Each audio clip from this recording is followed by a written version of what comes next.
అధికారులు ఇక్కడ అసలు చూడలేదంటున్నాడు ఇప్పుడున్న ప్రజెంట్ విఐ. అసలు చూడండి ఎవరో సాయి కిరణ్ ఉందండి. హార్వెస్ట్ అయిపోయిందంటగా. హార్వెస్ట్ అయితే గెలలు ఎందుకుంటాయి, చెట్లు ఇలా ఎందుకుంటాయి?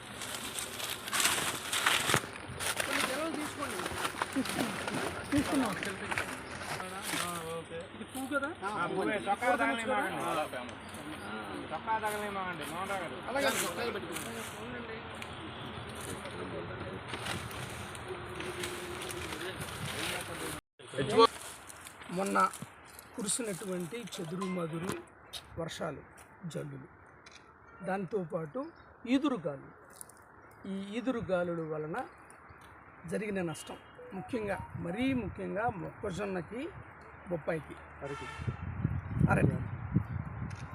ఈ మూడిట్లకి జరిగిన నష్టాన్ని వెంటనే రైతులు తెలియజేయడం జరిగింది.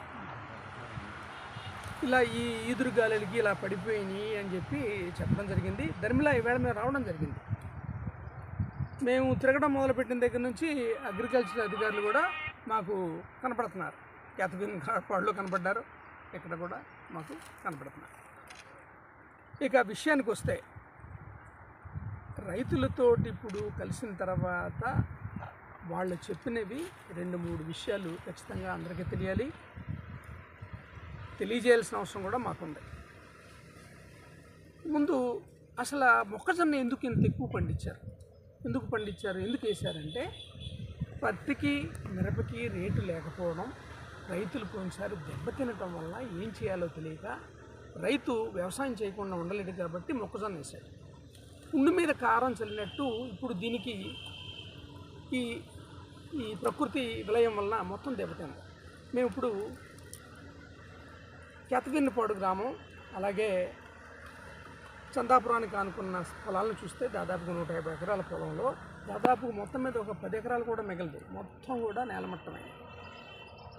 దీనివల్ల రైతులు చెబుతుంది ఏంటంటే, మేము ఎకరాకి 5,000 రూపాయలు పెడితే ఈ కాయలన్నీ మిషన్ కోసి మాకు మొక్కజొన్న ఇంటికి వస్తుంది, ట్రాక్టర్ డబ్బులతో సహా 5,000 రూపాయలు పెడితే ఇంటికి వస్తుంది. కానీ ఇప్పుడు దీన్ని అలా చేయలేము, మిషన్ తోటి, వర్కర్స్ తోటే చేయించాలంటే 15,000 రూపాయలు అవుద్ది. ఎందుకంటే వీటిని విరవడం, తీసుకురావడం, చేయటం ఇవన్నీ కూడా 15,000 అవుద్ది. అంటే ఏంటి, పెట్టుబడి కొయ్యటానికి కావాల్సిన పెట్టుబడి 5,000 నుంచి 3 రెట్లు పెరిగి 15,000 అవుతాను.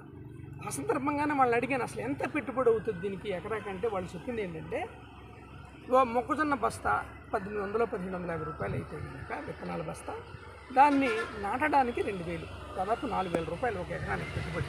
దీనికి విత్తనాలు నాటడానికే, ఎరువులకైతేనేమి, దుక్కికి అయితేనేమి, నీటికైతే ఎకరానికి 6,000 రూపాయలు. అట్లా 6,000 రూపాయలు అయితే కానీ ఎకరానికి నీటి తడి రాదు. దీనికి తోడు మందులు. మొత్తం మీద నాకు ఏం చెప్పారంటే, ఒక ఎకరాకి 30,000 రూపాయలు ఖర్చు అవుతుంది. ఇప్పుడు ఎకరాకి ఎంత అవుతుంది, 15,000 అవుతుంది. 15,000 అయినా ఆ దిగుబడి ఉంటుందా అంటే, ఇది కొన్ని విత్తనాలు ఇంకా పచ్చిగా ఉన్నాయి, కొన్ని మొక్కజొన్న కండలు పచ్చిగా ఉన్నాయి. మీరు చూశారు కదా, అంత పచ్చగా ఉంది తోట. ఇంకా జనరల్గా మొక్కజొన్న కండలు వచ్చినప్పుడు ఏమవుద్ది, ఎండిపోతాయి కదా, అది ఒక కలర్ వస్తుంది. ఇప్పుడు అంతా పచ్చిగా ఉన్నాయి. ఇందులో ఎంత ఈల్డ్ ఉంటుంది, వీళ్ళకి ఉపయోగపడేది ఎంత, పచ్చిదనం మీద ఇల్లు చేస్తే దీనికి పెట్టే ఫంగస్ ఏంటి, అసలు ఎంత వస్తుంది, అన్నీ లెక్కేస్తే విత్తనాలు దెబ్బతింటున్నాయి, ఇల్లు దెబ్బతింటుంది, దీనికి ఇప్పుడు పెట్టుబడి ఎక్కువ అవుతాను, ఇవన్నీ అవుతుంది. ఇప్పుడు రేట్ ఎంత ఉంది బయట అంటే 1,500 రూపాయలు ఉంది. ప్రభుత్వం చెప్పేది 2,400, ఇక్కడేమో బయట 1,500. మామూలుగా అయితే 35 నుంచి 40 క్వింటాలు కూడా అవుద్దట. ఇప్పుడు ఏం చెప్తున్నారు, బాగా అయితే 25-30, బాగా అయితే అంటే 20 కూడా అవ్వచ్చు, 15-18 కూడా అవ్వచ్చు. ఇప్పుడు ఈ రేటు మీద ఫర్ ఎగ్జాంపుల్ 20 అనుకుందాం, కొన్ని బాగా ఈ దీంట్లో కూడా, ఈ దెబ్బతిన్న దాంట్లో కూడా 20 అయితే కనుక 20-10కి 60,000 వీళ్ళకి పెట్టుబడి అయిందంతా. మీరు ఆలోచించండి, ఇది ఎంత దౌర్భాగ్యమైన పరిస్థితి అంటే, మిర్చి, పత్తి పండించే రైతు వాటి గిట్టుబాటు ధర లేదని దీనికి వస్తే ఇది పరిస్థితి. ఇప్పుడు ప్రతి రైతు నష్టపోతున్నాడు. తీరా ఇది 1,500 ఉంటుందా, తర్వాత ఏమవుద్ది అనేది ఎవరికీ తెలియదు.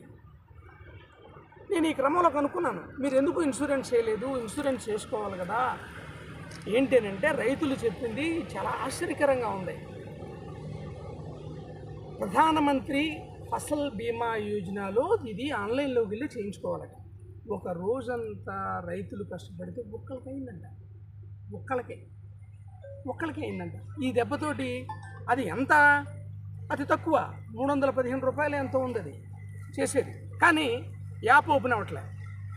ట్రై చేసి విసిగి వేసారిపోయి వదిలేశారు. అంటే రైతు కనీసం ఇన్సూరెన్స్ చేసే పరిస్థితి కూడా ఫసల్ బీమా యోజనలో లేకపోయింది. ఇప్పుడు వాళ్ళు క్లియర్గా చెప్తున్నారు, మేము ట్రై చేసామండి కానీ అవ్వలేదండి అని.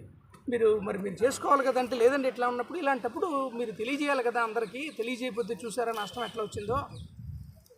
అంటే అసలు రైతులే చాలామంది చదువుకుని ఉండరు, వాళ్ళకి ఎంత ఈజీగా ఉండాలా ఇది ఇన్సూరెన్స్ అనేది, ఫసల్ బీమా యోజన. దానికి విరుద్ధంగా ఒక రోజంతా కష్టపడితే ఒకళ్ళకి అయిందంటే ఎవరు వెళ్తారు చెప్పండి? డబ్బులు కట్టడం సమస్య కాదు, 315 రూపాయలు కట్టడానికి రెడీగా ఉన్నాడు రైతు. ప్రభుత్వాలు ఏం చేస్తాయి ఏంటనేది నేను మాట్లాడలే. పోయినసారి ప్రభుత్వం ఏం చేసింది, ఇప్పుడు ప్రభుత్వం ఏం, ఇంతకుముందు ప్రభుత్వాలు కట్టినా ఇప్పుడు రైతు రెడీగా ఉన్నాడు. కానీ కట్టుకునే యోగ్యత లేకుండా పోయింది రైతుకి. ఎందుకని? ఆ యాప్ ఓపెన్ చేస్తుంటే ఈ యాప్ ఓపెన్ అవ్వదు. ఇది అసలు మరి రైతు అసలు అధికార యంత్రాంగం, ప్రభుత్వ యంత్రాంగం ఏం చేస్తుందో ఎవరికి అర్థం కాని పరిస్థితి. దీన్ని అసలు ఎందుకు ఇట్లా అవుతుంది?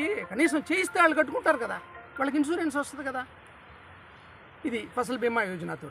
ఇంకో విచిత్రమైన విషయం తెలిసింది, ఈ ఇన్సూరెన్స్ కూడా ప్రభుత్వం సెంట్రల్ గవర్నమెంట్ స్పాన్సరింగ్లో కూడా కొన్ని పంటలకు ఏముంది, కొన్ని పంటలకు లేదు. ఉదాహరణకి ఇప్పుడు నందిగామ నియోజకవర్గానికి అరటి లేదు, ఎక్కడో అనంతపూర్కి ఉంది. మరి ఈ రైతు ఇప్పుడు ఎన్ని ఎకరాలు పండించాడు అంటే ఇతనికి ఎలిజిబిలిటీ లేదు ఫసల్ బీమా యోజన చేయడానికి. ఆశ్చర్యంగా ఉంది నాకు.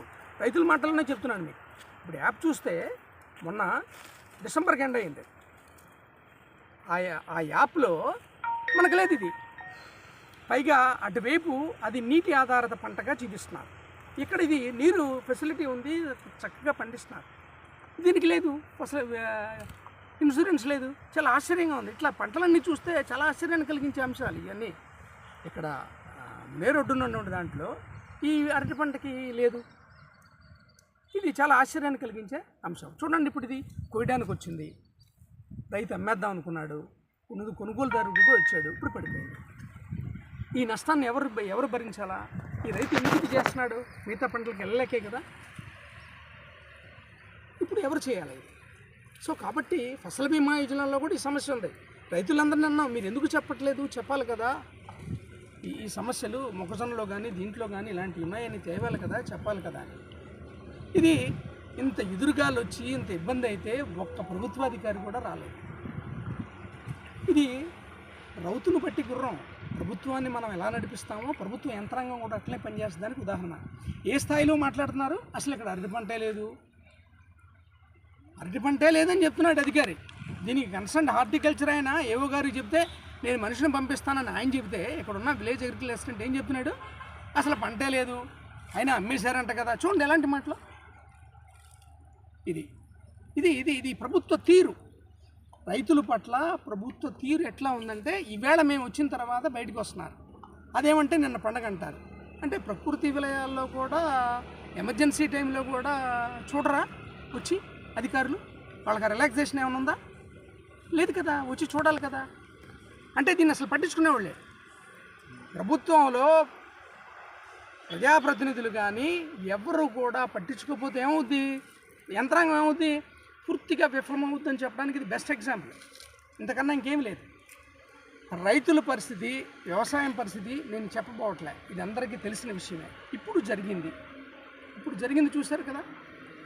ఇప్పుడు మేము ఏదన్నా చెప్పామనుకో, మా ప్రభుత్వంలోని ఈ రాజకీయ కోణంతో చూస్తారు. మేము ఇచ్చాం అరటికి ఇన్పుట్ సబ్సిడీ, అప్పుడు ఇదే ఊరిలో మేము 10,000 ఇచ్చాం, తర్వాత 27,000 ఇచ్చాం, ఇట్లా మేము చెప్పగలం. మేము ఇచ్చాం చెప్పగలం. అసలు ఎవరో రాకపోతే ఇన్సూరెన్స్ చేయరు, ఇన్సూరెన్స్ చేసే ఫెసిలిటీ ఉన్నప్పుడు రైతులతో చేయించరు, వాళ్ళకున్న ఇబ్బందులను పట్టించుకోరు. ఇది జరిగిన తర్వాత ఎవరో రారు. వీళ్ళ దృష్టి అంతా ఎట్లా ఉందంటే మీ అందరికీ తెలిసిందే, కంచికిచర్లలో ఒక క్వింటా పెసలు అమ్మాలంటే ఇంతకుముందు హమాలీలకు కానీ వాళ్ళకి కానీ 170 రూపాయలు ఎంత వసూలు చేసేవారు. ఇప్పుడు అది ఎంతకెళ్ళింది? అదనంగా ఇంకో 500 కలిపారు దాన్ని. ఎందుకో తెలుసా? 250 రూపాయలు ఒకళ్ళకంట, 250 రూపాయలు ఒకళ్ళకంట. చాలా ఈజీగా చెప్పగలుగుతున్నారు. ఒక క్వింటా పెసలు అమ్మడానికి ఎంత కట్ చేస్తున్నారు? అదనంగా ఇంతకు ముందున్న దానికి 500 రూపాయలు అదనంగా చేస్తూ ఒకళ్ళకి 250 రూపాయలు, ఒకళ్ళకి 250 రూపాయలు అంట. ఇది ఇంకా ఏ స్థాయికి వెళ్ళిందంటే, మొన్న నందిగామ మార్కెట్ యార్డ్లో ఒక శాల్తీ లోనకి వెళ్ళి అక్కడ సేల్ కానీ ఏదైనా అయితే కనుక బయటకు వచ్చేటప్పుడు 100 రూపాయలు కట్టాలి. దాన్ని 300 చేస్తూ ఉన్నారంట. 300 చేస్తూ ఉన్నారంట. అంటే దాంట్లో ఓటాలన్నమాట. 100 ఒకళ్ళకి 100 ఒకళ్ళకి. దాన్ని వాళ్ళంతా ఎదుర్కొన్నారు కాబట్టి ఆగింది పోయిందని నేను అనలే. నా దృష్టికి వచ్చినప్పుడు ఇది ముందుకు వెళ్తారు వాళ్ళు. ఎందుకంటే రైతు పట్ల కానీ ఎవరి పట్ల కానీ వాళ్ళకి ఉన్న అవగాహన ఒకటే. ఈ మార్కెట్ యార్డ్ మీద పెసల మీద ఎంత సంపాదిస్తాం, ఈ గొర్రెల మీద సంత మీద ఎంత సంపాదిస్తాం, పులసనకల మీద ఎంత సంపాదిస్తాం, ఇదే మన దృష్టి అంతా సంపాదన మీదే తప్ప వేరే చోట ఏదన్నా వేరే దాని మీద ఉందని ఎక్కడన్నా ఒక్కరితో చెప్పించమనండి. తెలుగుదేశం రైతులతో చెప్పించమనండి. తెలుగుదేశం పార్టీ రైతులతోటి, నిజమైన రైతుతోటి ఈ పెసల్లో ఇది జరిగిందా లేదా, లేదు ఈ నష్టం మొక్కజొన్నలో జరిగిందా లేదా, ఈ బొప్పాయిలో జరిగిందా లేదా, లేకపోతే అరటిలో జరిగిందా లేదా, గుండెల మీద నిజమైన రైతుని చేసుకుని చెప్పమని. ప్రభుత్వం పూర్తిగా ప్రజల పట్ల, ముఖ్యంగా రైతాంగం పట్ల పూర్తిగా బాధ్యతారహిత్యంగా నిర్లక్ష్యంగా వ్యవహరిస్తాను. వాళ్ళ ఈ ప్రజాప్రతినిధులంతా దేని మీద ఉన్నారు, ఎక్కడ డబ్బులు సంపాదించవచ్చు అనేది తప్ప వేరే ఉద్దేశం లేదు. ఉంటే కనుక మాకు చెప్పమనండి, మేము ఖచ్చితంగా వస్తాం. ఏ ప్లాట్ఫామ్ మీద అయినా మేము మాట్లాడుతాం, దేని గురించి అయినా మాట్లాడుతాం, దేనికైనా ready. We're ready to discuss about farmers on any issue. మేము మాట్లాడతాం. రాజకీయ కోణం కాదు. మీరు ఈ నందిగామ నియోజకవర్గ రైతులకి మీరు ఏం చేశారు, ఏం చేస్తున్నారు, ఏం పట్టించుకున్నారు? మీరు అట్లా ఉండబట్టే ఫోన్ చేసినా కూడా ప్రభుత్వ అధికారులు రావట్లేదు, మేము తిరగడం మొదలుపెట్టిన తర్వాత వచ్చారంటే ఎవరైనా అర్థం చేసుకోవచ్చు. కాబట్టి రానున్న రోజుల్లో కూడా మళ్ళా చెప్తున్నాం, మీరు ఎలాగా చేయమని చెప్తున్నారు ఇన్సూరెన్స్, కనీసం చేయించే రైతులతోటన్నా వెసులుబాటు కల్పించండి దయచేసి. ఇలాంటివి జరిగినప్పుడు కాసంతా పట్టించుకోండి, రైతుకి అండదండగా ఉండండి. ఎందుకంటే సమాజంలో అందరికీ ఉపాధి కల్పించేదే రైతు. రైతు లేకపోతే ఏమీ లేదు. ఉపాధి కల్పనకి రైతు వ్యవసాయం చేస్తేనే అందరికీ ఉపాధి వస్తుంది, లేకపోతే వస్తుందా? రాదు. కాబట్టి ఈ విషయాన్ని మేము ఇంకా ముందుకు తీసుకెళ్తాం. రైతులకు న్యాయం జరిగే వరకు కూడా మేము ఊరుకోం. దీనికి ఎలా చేయాలో అలా ఖచ్చితంగా ఉన్నతాధికారులతో మాట్లాడటమే కాదు, ఖచ్చితంగా ఈ సమస్య పట్ల రైతాంగం పోరాటం చేస్తుంది. రైతాంగం తరఫున మేమంతా నిలబడతాం. ఖచ్చితంగా వైఎస్ఆర్ కాంగ్రెస్ పార్టీ ఈ విషయాలని ఎట్టి పరిస్థితుల్లోనూ ఒప్పుకోదు. ఎందుకంటే రైతాంగం పట్ల మేము ఏం చేసామో ప్రతి రైతుకి తెలుసు. అలాంటిది రైతుల్ని ఇలా నిర్లక్ష్యానికి గురి చేస్తే ఖచ్చితంగా మీరు మూల్యం చెల్లించుకోవాల్సి వస్తుంది. దీని మీద ఖచ్చితంగా ప్రభుత్వం వెంటనే వాళ్ళు రియాక్ట్ అవ్వాలి. నష్టం జరిగిన వాళ్ళందరికీ నష్టపరిహారం ఇవ్వాల్సిందే. Thank you. వ్యూ తీయండి దయచేసి. ఈ పొలం వ్యూ అంతా తీయండి. మాతో పాటు పొలం ఎంత చెప్తుంది అనేది వ్యూ తీసుకోండి. సార్ పొలం అసలు వ్యూ తీసుకోండి. తమ్ముడు సార్ చిన్న చూడ రైట్ దగ్గరికి వెళ్ళచ్చు.